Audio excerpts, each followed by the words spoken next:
আবারও স্বাগত একুশে বিজনেসের সঙ্গে আছি মহিমা পল। তৈরি পোশাক রপ্তানিতে দ্বিতীয় স্থান হারাতে বসেছে বাংলাদেশ। প্রথম প্রতিযোগী দেশ ভিয়েতনামের কাছে এই শীর্ষ অবস্থান খোয়ানোর ঝুঁকিতে দেশের প্রধান এই রপ্তানি খাত।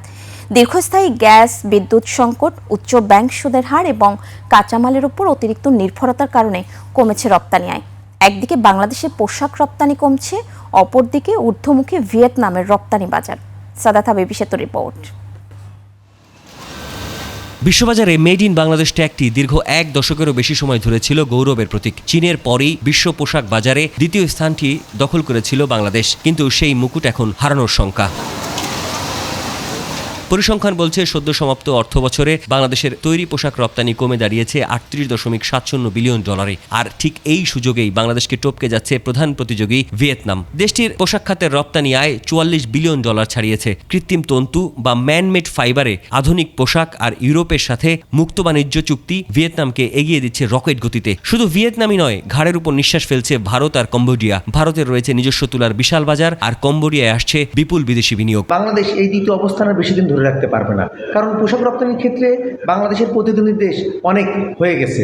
Vietnam, Laos, Cambodia, Bharat, Pakistan এই দেশগুলো কিন্তু পোশাক রপ্তানির দিক থেকে এখন খুব মনোযোগ দিচ্ছে। পশ্চিম উন্নত দেশগুলোতে যে আমাদের প্রোডাক্ট নিত, সেখানে কিন্তু আমরা দেখছি যে বাংলাদেশের সাথে সাথে অন্যান্য দেশের পোর্শনও ঢুকে যাচ্ছে। তো এটা আমাদের জন্য অশনি সংখ্যা। উদ্বেগজনক আরও বাস্তবতা রয়েছে। আগস্ট 2024 থেকে জুন 2026 সালের মধ্যে দেশে 457টি শিল্প কারখানায় স্থায়ীভাবে বন্ধ হয়ে গেছে। এর মধ্যে শুধু পোশাক ও টেক্সটাইল খাতেই বন্ধ হয়েছে 151টি বড় কারখানা, যার বড় একটি অংশই বিজিএমইএ ও বিকেএমইএ সদস্য। খাত সংশ্লিষ্টদের তথ্য, 205টি কারখানা বন্ধ হয়েছে পর্যাপ্ত ক্রয়াদেশ বা অর্ডারের অভাবে। এছাড়া ব্যাংক ঋণের জটিলতা আর চরম আর্থিক সংকটে তালা ঝুলাতে বাধ্য হয়েছে আরও 190টি প্রতিষ্ঠান। বাকি কারখানাগুলো বন্ধ হয়েছে তীব্র গ্যাস বিদ্যুৎ সংকট, কাঁচামালের অভাব কিংবা শ্রমিক অসন্তোষের কারণে। কারখানা বন্ধের এই হিড়িকে রাতারাতি বেকার হয়েছেন প্রায় 1,50,000 পোশাক শ্রমিক। অনেক জায়গায় অনেক ইনভেস্টমেন্ট করে রাখছে, সংযোগের অভাবে তারা ব্যবসা করতে পারছে না, প্রতিষ্ঠান বন্ধ হয়ে যাচ্ছে, কর্মসংস্থান ব্যাঘাত ঘটছে, বিনিয়োগ বাড়ছে না।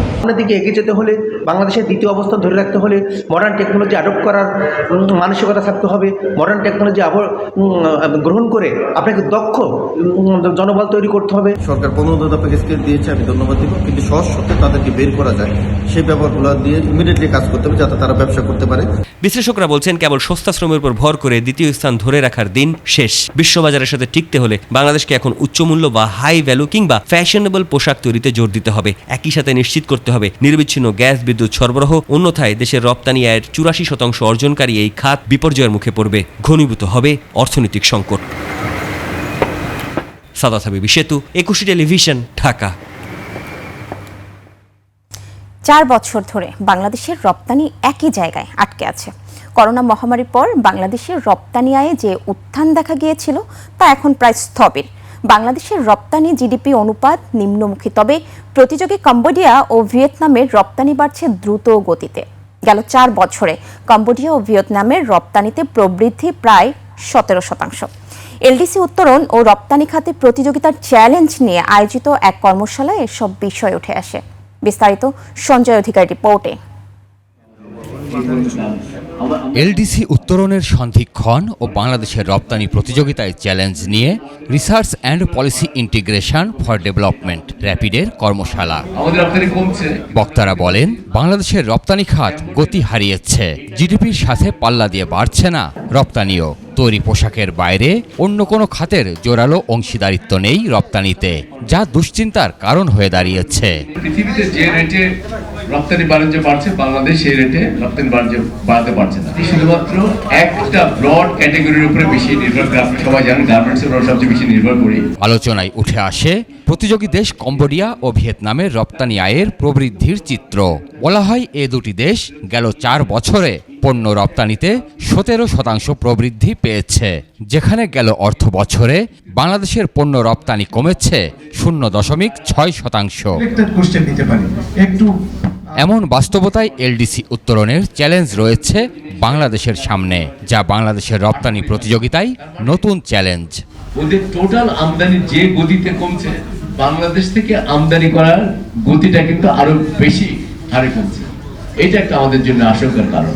আমরা যথেষ্ট পরিমাণে চাপের মধ্যে আছে, আমাদের রপ্তানি বাণিজ্যে সেখানে খানিকটা ভাটা পড়ছে।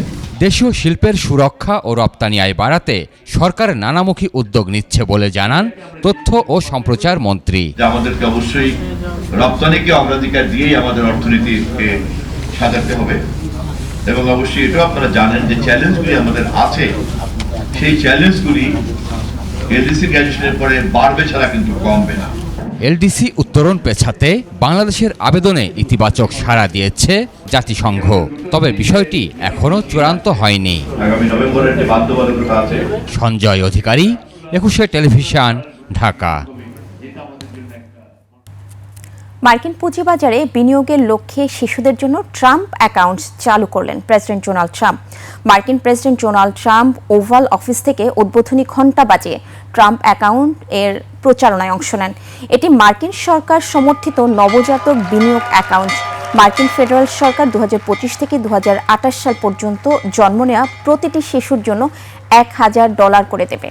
ট্রাম্প অ্যাকাউন্টস হল মার্কিন যুক্তরাষ্ট্রের শিশুদের জন্য প্রবর্তিত একটি বিশেষ বিনিয়োগ ও দীর্ঘমেয়াদী সঞ্চয় কর্মসূচি। এর মূল লক্ষ্য হল শিশুদের জন্মের পর থেকে আর্থিক নিরাপত্তা নিশ্চিত করা এবং ভবিষ্যৎ প্রজন্মের জন্য সম্পদ গড়ে তোলার সুযোগ তৈরি করে দেওয়া। ট্রাম্প অ্যাকাউন্টস সরাসরি শিশুদের নামে খোলা হয় এবং 18 বছর বয়স না হওয়া পর্যন্ত বাবা মা বা অভিভাবকের কাস্টোডিয়ান হিসেবে কাজ করেন। জমানো অর্থ মার্কিন শেয়ার বাজারে বিনিয়োগ হবে।